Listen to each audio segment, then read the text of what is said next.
ఎండమూరి సత్యనారాయణ గారు విజయవాడ నుంచి వచ్చారు. యాక్చువల్గా నెల రోజుల క్రితం వచ్చారు. వారు వచ్చిన తర్వాత ఒక లాకెట్ పెట్టుకున్నారు. ఆయన పెట్టుకున్న తర్వాత చాలా సంతోషపడ్డారు. ఆయన ఏం చెప్తున్నారంటే, నేను పెట్టుకున్న తర్వాత నుంచి నేను ఎక్కడ పట్టుకుంటే అది బంగారం అవుతుందండి. అన్ని రకాలుగా చాలా సుఖంగా సంతోషంగా ఉంది. జీవితంలో ఆనందం అనేది చాలా స్పష్టంగా కనిపిస్తుంది.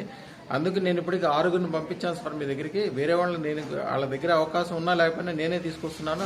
ఇంకోళ్ళకి ఎవరికైనా పెట్టించినప్పుడు నాకు కూడా మంచి జరుగుతుందని మాకు తెలిసిపోతుంది అని చెప్తున్నారు. వారిని అడిగి సత్యనారాయణ గారిని అన్ని విషయాలు తెలుసుకున్నాం. సత్యనారాయణ గారు, మీరు ఎక్కడి నుంచి వచ్చారు? నమస్తే గురువు గారు, నేను విజయవాడ నుంచి వచ్చాను. అంత దూరం నుంచి ఇక్కడికి వచ్చారా? ఇక్కడికి వచ్చాను గురువు గారు. మీ దగ్గరికి వచ్చి నెల రోజులు అయింది.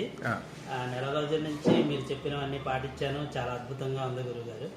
నేను మా ఫ్రెండ్స్ ఎవరైతే వాళ్ళందరూ ఇబ్బంది పడుతున్నారో వాళ్ళందరికీ కూడా రత్నం పెట్టించాలని ఒక సంకల్పం పెట్టుకున్నాను. ఎందుకంటే ఆ రత్నం ఒకరికి నేను సజెస్ట్ చేస్తే నాకు ఇంకా బాగా మేలు జరగడం నేను గమనించాను. దాంతో నేను అందరినీ ఇక్కడికి సజెస్ట్ చేసి వాళ్ళు హ్యాపీగా ఉండాలని నేను ఆనందంగా ఉన్నాను గురువు గారు. వాళ్ళందరికీ కూడా ఎప్పిస్తున్నందుకు చాలా సంతోషంగా ఉన్నాను. ప్రతి ఒక్కళ్ళు పెట్టుకోవటం వలన వాళ్ళకి మంచి జరగటం వలన ఆ మంచి ఆల్రెడీ మీకు కూడా దొరుకుతుంది. ఎప్పుడైనా అన్నదానం చేసిన తర్వాత మనకు మంచి జరగటం, వ్రతం చేసిన తర్వాత, యజ్ఞం చేసిన తర్వాత, పూజ చేసిన తర్వాత మనకి ఎట్లా మంచి జరుగుతుందో అదృష్టం ఎవరితో పెట్టించడం వలన మనకి ఆల్రెడీ మంచి జరిగింది మనం గమనిస్తూనే ఉంటాం. వేరే వాళ్ళకి కూడా అలాగే చాలామంది నేను చనిపోతానికి ముందుకెళ్ళిన వాళ్ళు కూడా ఇక్కడ మన దగ్గరకు వచ్చి అదృష్టం పెట్టుకున్నాక 1000 కోట్లు దాటిపోయిన వాళ్ళు నా దగ్గర సుమారుగా 270 మంది ఉన్నారు. అద్భుతంగా సంపదలు అన్ని పొందుతారు.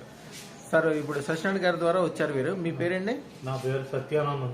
సత్యానందం గారు ఏం చేస్తున్నారు? నేను ఇప్పుడు ప్రస్తుతానికి ఖాళీగానండి.